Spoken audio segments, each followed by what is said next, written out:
Hi, everyone. Welcome to another week of children's literature. So, I thought this would be a really good time to record this video because I don't know if you can hear this, but I have the birds and the trees chirping outside my window, and it just seemed like the perfect time to talk about Hansel and Gretel because they too take a journey into the woods. And you know how I feel about the woods. You know what I discussed about the forest and what that represents. So let's dive into the questions here. After you've read the pages in your book, I want you to see a little bit beyond just what's on the surface level here. So, number one, we have to address, the circumstances of the family. This is one of those fairy tales where, yes, there is fantasy, but we also do actually have some very real circumstances. Now, this is really important because it ties in really nicely to actually what we think about when we consider Harry Potter. When we think about Harry Potter, it's hard not to think about all of the things that exist in Harry's world that actually are similar and very relatable to our world, right? Because he really actually does live in our world, but he lives between two worlds, right? One of reality and fantasy. Well, Hansel and Gretel, much in that same way, they are living in a fairy tale that actually have some real circumstances, some ones that are realistic, and one of them is poverty. Poverty is real. It's very real in Hansel and Gretel. And in this time period, too, this is a time where poverty and deprivation were things that people were suffering through, and children, when they were not considered to be children, but when they were considered to be little adults, they really were able to have a real handle on this. This was something that they were able to grasp. This was not something that they were shielded from. So poverty and deprivation is a true theme here in this specific fairy tale. I think too that because of the real world circumstances of the family, that Hansel and Gretel does a really good job of expressing in a story the types of things that might go through a child's mind, especially as it's relevant to the things that unfold in Hansel and Gretel. I think one of these real, very real things that the child experiences is that they could very easily feel threatened by rejection, complete rejection, or even desertion of the parents. And we see that that's exactly what happens here. So when we're talking about the circumstances of the family, we also have to look at how the family is comprised. So, is this the mother? Is this the stepmother that's kind of banishing them to the woods and trying to lose them? I think Hansel and Gretel is a lot about children fearing starvation as their parents are fearing starvations in this story. But also, I think Hansel and Gretel are projecting their inner anxiety um, onto those that they fear may cut them off. Hansel and Gretel are convinced that their parents are, planning to just let them starve to death. And this is like an anxious fantasy of the child in this story. Um, and upon these hard times that the parents have fallen on, it is the mother, it is the stepmother, like figure here that says, hey, let's just lose these kids because they're dragging us down and we're all going to starve together.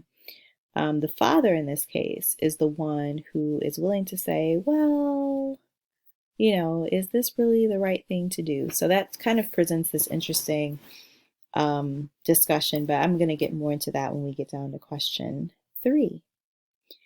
Um, So the circumstances of the family. If you're thinking about this in terms of family structure, then we could think that this actually represents a very traditional family structure if we're thinking mother, father, son, daughter, right? Family of four.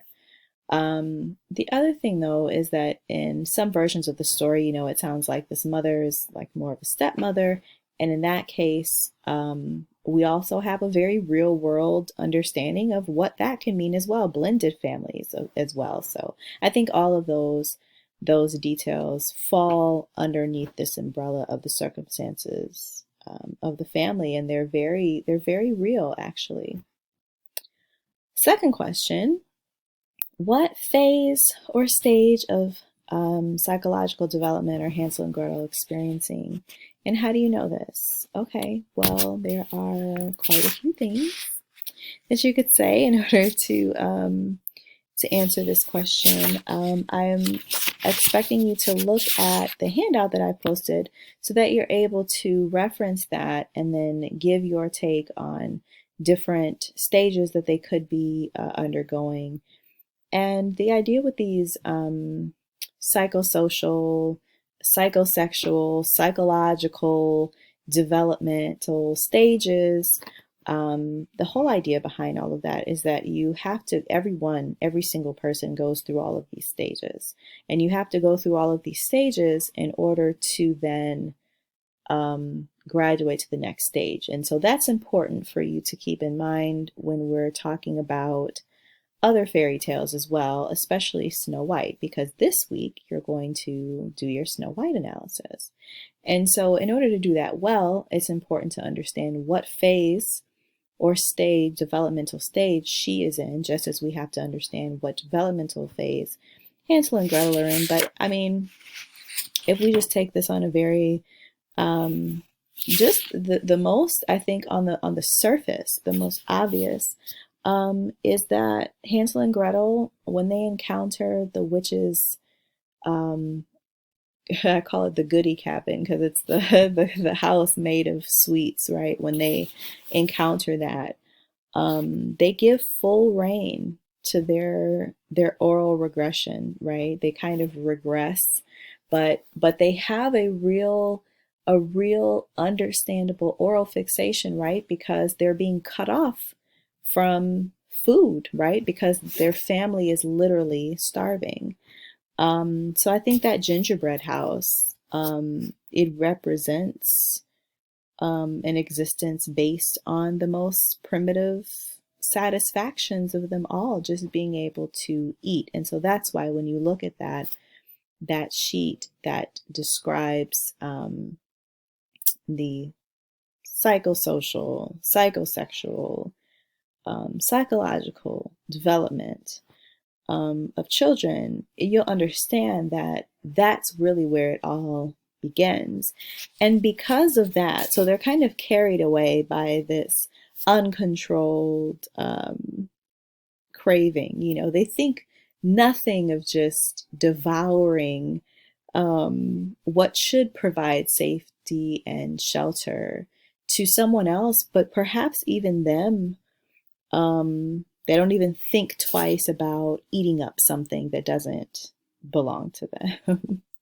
And I think too that this kind of plays upon the idea of, how they say some children will eat you out of house and home. I mean, that's literally what they're doing in this experience. I mean, and I don't think anybody can blame them per se for doing so either. I want to touch on this note as well, and this really leads us into question number 3. The true mother is present here, unlike in Cinderella. And so I made the comment earlier that she feels like a stepmother. In some versions, I mean, you can find it being alluded to that she's a stepmother as well. In other versions, we see that she's a true mother. So this is where we get a little bit a point of difference in Hansel and Gretel versus Cinderella. But what does this represent then for children? And so it's important to realize that the reason that these children are stuck in this, they have this oral fixation, they're stuck in that phase is because that's the phase of your life where you get nourishment from your mother as a very young child, as a baby, okay, as an infant. Um, Love is food. Love is being fed and changed and cuddled. It's not complicated. Love is very simple. And when you're upset and you know that somebody cares, when you cry and somebody answers and tries to give you the thing that you're crying for, I mean, that's love. That's basic trust, which we discussed when we talked about Cinderella and how Cinderella has maintained that. This is what Hansel and Gretel lack. So they're going to be stuck in this phase. So, because remember, it's the mother that puts them out in the first place. So the mother represents the source of all food to the children, right? The mother is the representation of all nourishment, of goodness, of kindness and warmth and love and nurturing and sustenance. This is the source of all food and survival. Quite literally, infants need nothing more than their mother and their mother's breast in order to survive, okay? To just stay alive. So a mother can feed her children from her own body. This is a significant factor here in Hansel and Gretel because we see them being cut off from this prematurely. Even though they're not infants, they're children who still need to be provided for. They're children who still look to their mother, to their father to be fed. And so we see them being cut off here. She's the one who abandons them in the wilderness. And so it's the child's anxiety, it's the child's deep disappointment when the mother is no longer willing to meet those oral demands, right, of being fed, which then can lead the child to thinking that the mother has become what the mother in Hansel and Gretel seems to be: unloving, selfish, rejecting, right? And that's the child's fear, that they will do something bad enough to be rejected by their own source of love, right? Their own love source, by their own mother, by their own father. And so children need to know, they desperately need to know that even if they run away, even if they do something bad, even if they do what they're told not to do, that children still know that they need their parents desperately. And they need to know that they can still return to home after being deserted, no matter what. Even if they only feel deserted, if they weren't literally deserted like they are in Hansel and Gretel. So I think that's what we're seeing here in number 3, and just why that's so important. There's a lot going on here too with that journey back home. There's also the question of, why do they even go back home, right? After your parents try to lose you, why would you even go back home? So the journey back home is a whole nother conversation that we will actually have pretty soon. Number 4. So what does the witch represent then, right? Because she's like the anti-mother, right? She's the anti-mother. At least that's a really, really good way to think of her. So if we think of the witch as the anti-mother, and we think of the mother as the mother, but she's a failed mother, then there's a lot of rich preconscious content here that we can derive from the fairy tale images that we see in Hansel and Gretel, in order to convey this, right? So we've got the house, that they're abandoned, that they've been abandoned by the household. We've got the literal house, so the place in which we dwell, which can also symbolize the body, the mother's body, because that's where the child dwells first. That's the child's first home, right, is the mother's body. And then we've got the anti-mother, the witch, who has a gingerbread house, okay, which one can actually eat up, okay? That's another symbol of the mother, right? Even though the witch is the anti-mother, the house itself is the symbol of the mother, because the mother nurses the child with her own body, whereas the house so to speak, nurses the children who are lost in the forest, abandoned and hungry. Okay, so we get a really nice parallel there between the two. And that gingerbread house is significant, right? That's the temptation, right? Because they have the oral fixation, because they haven't been fed, because they are starving. But that house represents that body, that source of nourishment. It's the unconscious representation of a good mother, right? A good mother, the all-giving mother. And this is what every child hopes to have in the world, right? The all-giving mother, the mother that is, a lot of you picked this in your first discussion responses, the mother that embodies the giving tree, right? When the mother starts to make demands, create restrictions, impose restrictions upon the child, this is what creates separation, right, between mother and child. And so that we're seeing a lot of that rich content, rich symbolism here that really echoes something that we know from the preconscious. So what does the witch represent? Well, she represents the anti-mother for one, and that's what I've just explained.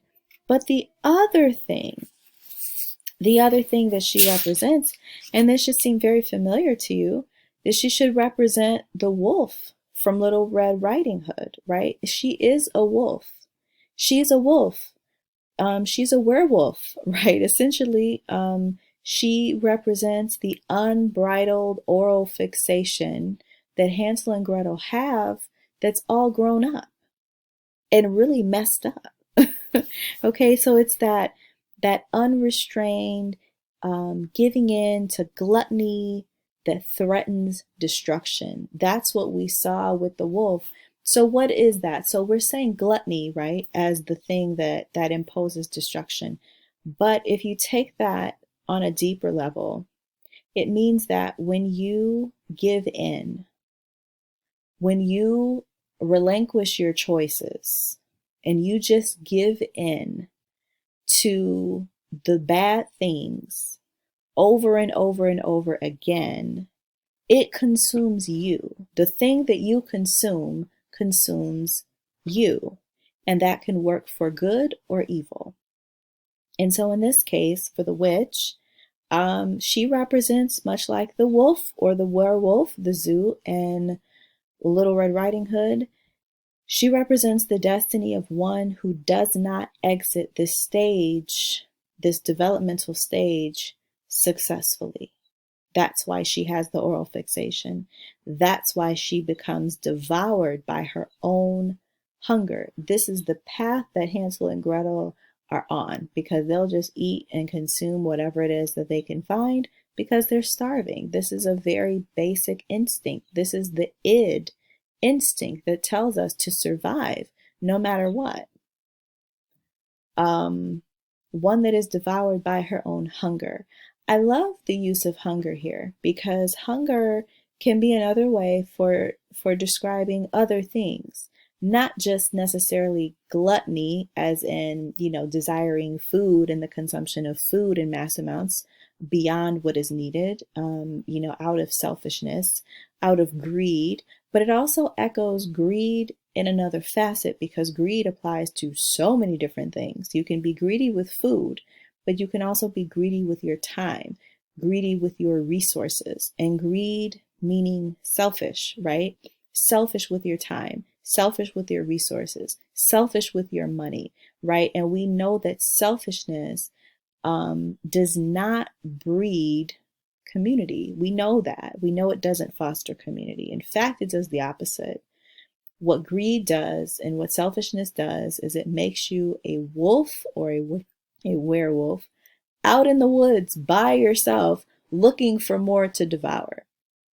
And this is exactly the circumstances that we find this witch in. We find her out in the wilderness, out in the woods, where she has built a house for herself to lure innocent children who she knows will be fooled by this, because an adult would see that and say and think to themselves that they must be seeing a mirage, right? Like, this can't be real. But at the same time, they would know, like, hey, I'm not going to just stick around and just eat this person's house.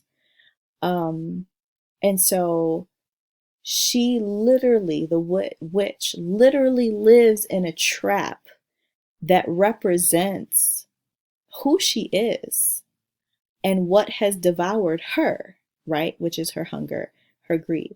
The other thing that I've got to point out here is something that's relevant to the time period. So during this time period, things like butter and, sweets and pastries and sugar, these were ingredients that were, more expensive, kind of rare, on the shelf in your kitchen cupboard. These are not things that these are special things. Baking a cake was something that it was decadent. It was, something that suggested wealth as well. This having plentiful food is something that definitely, I think, represented wealth, during this time. Just having some more money. You weren't starving, essentially.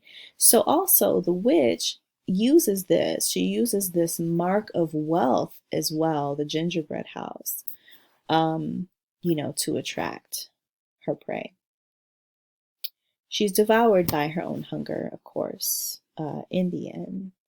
And I think that the witch, just like the wolf in Little Red Riding Hood, is the personification of these uncontrolled, unbridled oral impulses, all grown up, right? And when it's that all grown up, it's pretty ugly, and that's why we call it a witch, and that's why we call it a wolf, because it looks ugly, it feels ugly, it sounds ugly, it's undesirable. Children, when they're little and they're young, and they're small, and they don't understand some things about the world, and they're selfish and things like that. These things seem harmless because they're so small and they're so innocent and they're so young, right? And they're so sweet and they're so precious and they're so cute. But if they were to keep that same energy and grow up, it gets ugly really fast, right? And so that's what we see. The witch is like a warning. She's like a warning. Oh my goodness.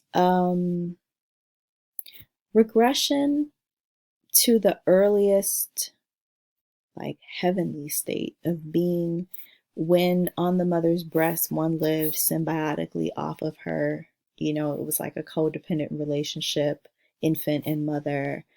That does away with all individuation and independence. And that's where we kind of see the turn here, So Hansel and Gretel, they're perfectly content to just have their parents provide for them and not really know or care where the food comes from. But lacking the ability to break away from the mother's breast as an infant, lacking the ability to move away and feed oneself, it does away with the possibility for becoming an individual, for individuation, for self-reliance, and it even can endanger one's very existence. And so that's why this journey that they take is necessary. We don't like how it begins, but we don't like what prompted the journey. But the journey that they do take is, I would say, a very necessary journey, because that house that they devour, it stands for oral greediness, right? Which, as I said, can manifest in other ways. We can think of that in other ways. And how attractive it is to give into it, standing and representing for greed. Wow. And then how easy it is how attractive it is, how good it feels to give into it, to give into temptation. Little Red Riding Hood thought it felt really good to give into temptation until she did. Right? And it's the same thing here. So before the child can learn that this is the fairy tale is providing this way of learning these deeper lessons. The child learns to read in his own mind or her own mind the language of these images, the only language which really permits understanding before intellectual maturity has been developed, before it's been achieved. And so, in order to be exposed to this, I think the lesson is the same, that you have to become a master of your own soul, and you have to develop and you have to grow, even when it's uncomfortable, even when it hurts, even when it hurts your feelings, especially when it hurts your feelings, because then you know it's necessary. So that's what does the witch represent? What are Hansel and Gretel's fear? Number 5. Okay, well, for one, they're afraid that they'll starve, right? That's just very on a practical level. But I think that they're afraid that they'll starve because they don't know if they're capable of sustaining themselves outside of their mother and father's care. I think that they fear abandonment. I think that they fear that they will be destroyed by the world, in the world. I think that they fear that all good things come only from their parents. I think they fear they have nothing to contribute to the family.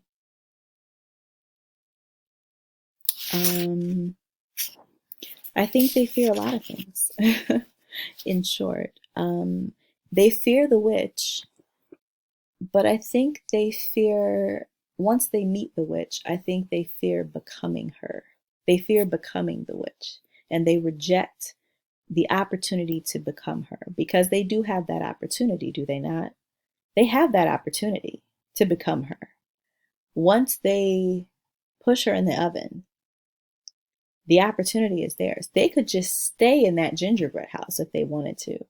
And they could do the exact same thing that the witch did and just lure children who are lost or abandoned or orphaned and take advantage of them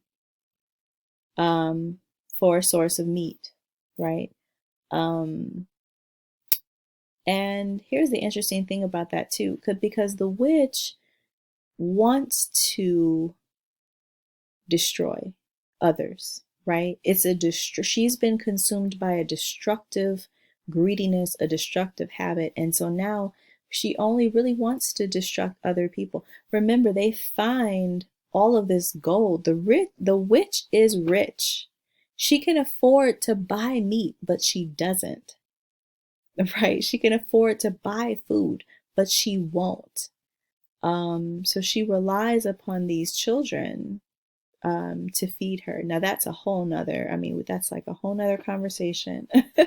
We can get into why that is, why is it only children? Why it's children? We know that it's only children because the temptation is the gingerbread house. That would appeal to children, all those sweets, all that sugar.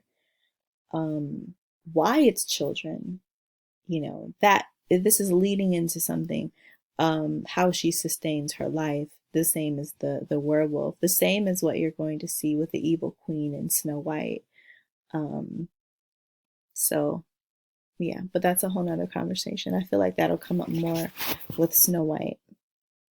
The witch, who's a personification of the destructive aspects of orality,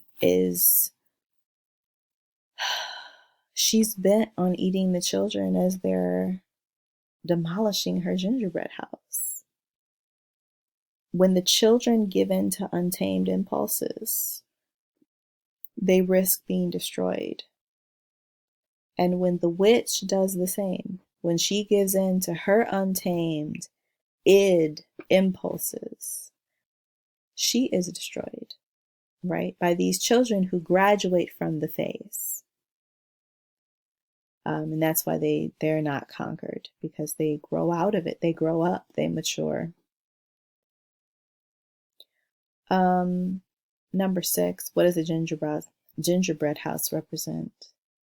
Well, of course, oral greediness. It's the trap. It's attractive, it's pretty to look at, it's tasty, it's full of sugar. So I think it just represents greed and how attractive it is to give into it, how good it feels to give into it, how easy it is because it's primitive. Primitive things are easy. It's easy to do primitive things. Doesn't mean that it's always appropriate, right? Doesn't mean that it's always the best decision to make. Our id makes it easy, right? Because that's fundamentally the basis. That's the animal of who we are. And so when I say primitive, I'm thinking of these animalistic satisfactions that we have, like to eat. Do you know how when you're just ravenously hungry, do you know how you just devour whatever's in front of you and how good it feels to eat when you feel like you're starving? Imagine if you really are starving and you're Hansel and Gretel and then you happen upon a gingerbread house. Man, how good does that taste? I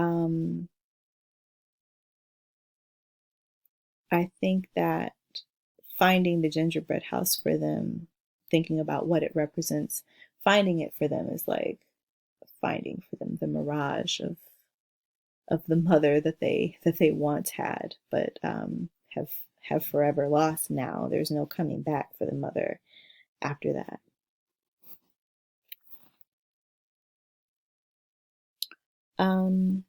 There's also something interesting to be said. I'm thinking about moving on to number 7, but there's something interesting to be said for this idea, because when we talk about this oral greediness, we're also talking about not just greediness itself, but children who, as they grow up, then they have to learn, they have so little experience, but at the same time, they have to learn self-control. And you can't measure that with the same yardstick as you would older people, because older people are supposed to be able to restrain themselves better. They're supposed to be able to control their instinctual desires better, right? So that they don't come across as an animal. And there's a different measure here of being able to do that well. So we can definitely see the maturity of the children when they do start to trick the witch, when they decide to strategically trick her by, substituting the bone for the finger, for instance, tricking her to climbing into the oven.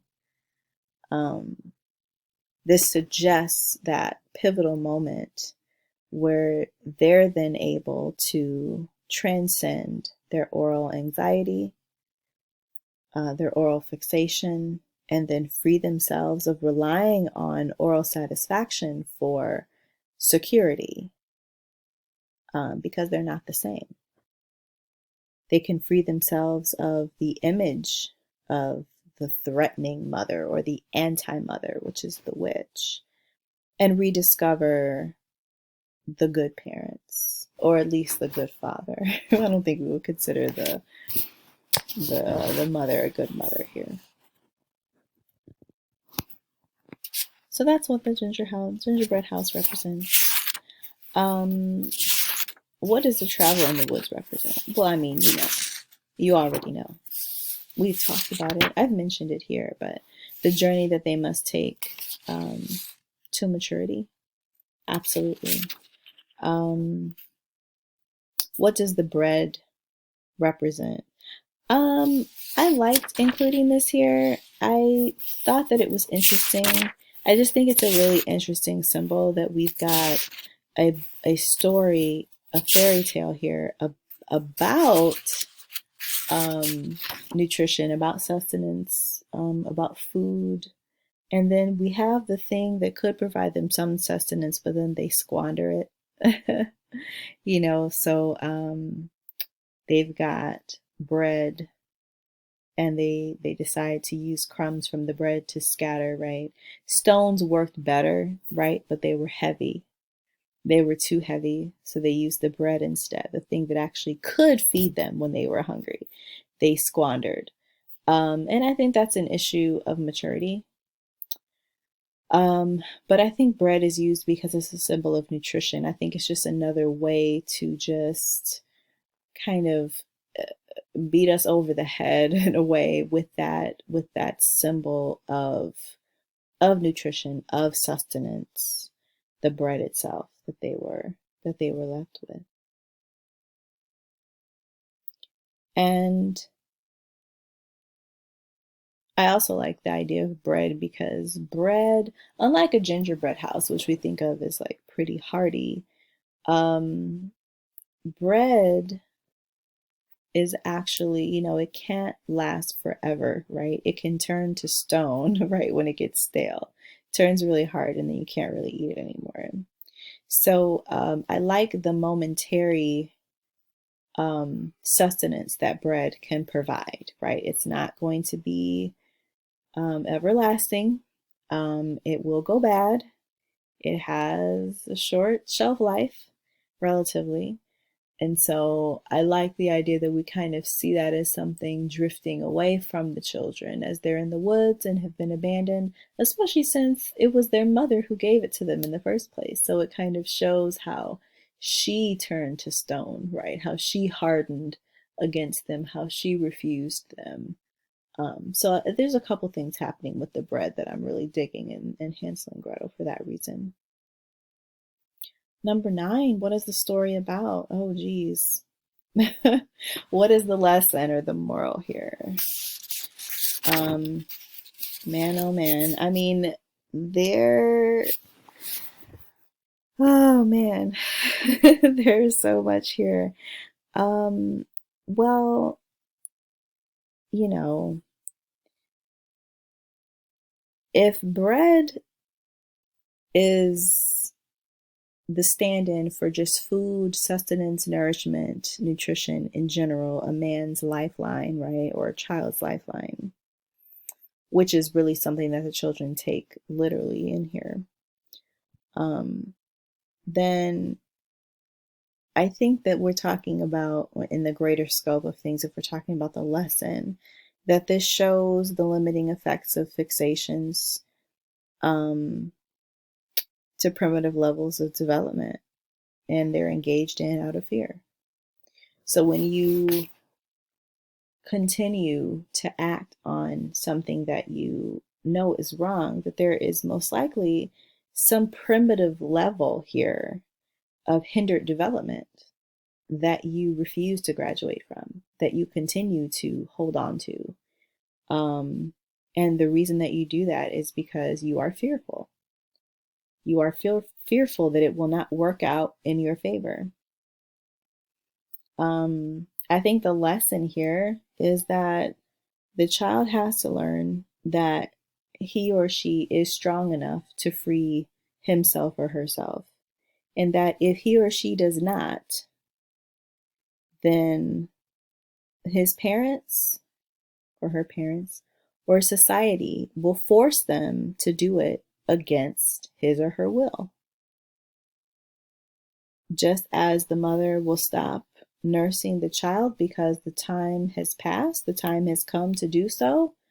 I think that this is the reality of the world. The reality of the world is that you will no longer look to your parents' care. You will no longer look to your parents to care for you, to take care of you, because you are old enough, strong enough, mature enough, well developed enough to do it yourself.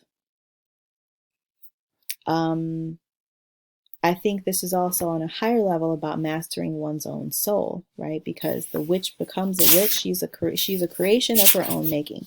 She's done this to herself. We have to then understand that whatever we become, in the end, we become of our own because of our own choices. And so, the debilitating consequences of trying to deal with your problems via regression and denial, it will only reduce your ability to solve problems. It will only hinder your ability to individualize yourself. And self-control, attaining self-control, um, diligence, persistence, these are absolutely necessary if you intend on achieving independence at some point in your life. At some point, at some point, you have to live on your own. To some degree, you have to live by yourself and stride out into the world on your own. And I think that the children in this particular fairy tale represent that journey, and how difficult that can be and how painful that can be. There's something else that really happens here that I really, really like. And this is in my favorite version of the story, where you have Hansel and Gretel they get to a clearing, right? So they're carrying the gold and the treasures with them. And then they get to a clearing, and there's a white bird that can guide the children back to safety, which is perfect, right? Because a bird represents this heavenly creature, who is of the world but also beyond the world, because the bird can walk on the ground and fly in the sky. And the way back home is blocked for Hansel and Gretel by this big body of water, and they need to cross on a white duck. And so the children don't encounter any expanse of water on their way in. Okay, so this is what I love about this story. The way that they go into the woods is not the same way that they can use to come back. And I just think that's so poetic of life. The way that you went in may not be the way that you get out, right? When they got into the woods, when they got into the wilderness, they were abandoned. They were lost. They were dropped off. They were disoriented. They didn't know where they were, right? They just were all of a sudden in a place that they didn't recognize. But the way that they got there, because their parents led them there, that's not the way that they're going to take to get out, because they're taking the most direct path to get out, right? The water is a marker here. So that's really important. I think this is one of the most important lessons in Hansel and Gretel. The parents took them into the wilderness in a really roundabout way. And then the way that they're coming out of the wilderness is much more straightforward, but it does require them to cross this body of water. And what happens is that they realize that they cannot take the duck, they can't get on the duck's back together, or the duck will drown, right? They'll be too heavy because they're carrying all this treasure with them, and the duck can't take them both at once. So they actually have to cross the water on their return home, one at a time. Now, this whole time, we think that Hansel's probably a little bit older than Gretel. Gretel seems to be a little bit more upsettable. So she seems to be younger. She needs a little bit more consoling. But at this point in the story, both of the children have matured, because Gretel says, no, we can't go together. We have to cross one at a time. And I think this really does a great job of representing the journey of maturity and what it means just to grow up, And so you can't grow up with someone holding your hand the whole time. You grow up by going on at some point in your path saying, I can do it, right? And we get to that moment here. And I love that moment here. Having to cross one body of water on their return, one by one, symbolizes a transition and a new beginning on a higher level of existence. Whenever you see characters in a story, any kind of literature, in water, crossing through water, jumping in water, swimming across a lake, swimming across the ponds, it represents a baptism, right? It symbolizes a transition and a new beginning on a higher level of existence. I love that detail in this story. Not all versions have that aspect, but I think it's really necessary for you to understand what the story really does mean.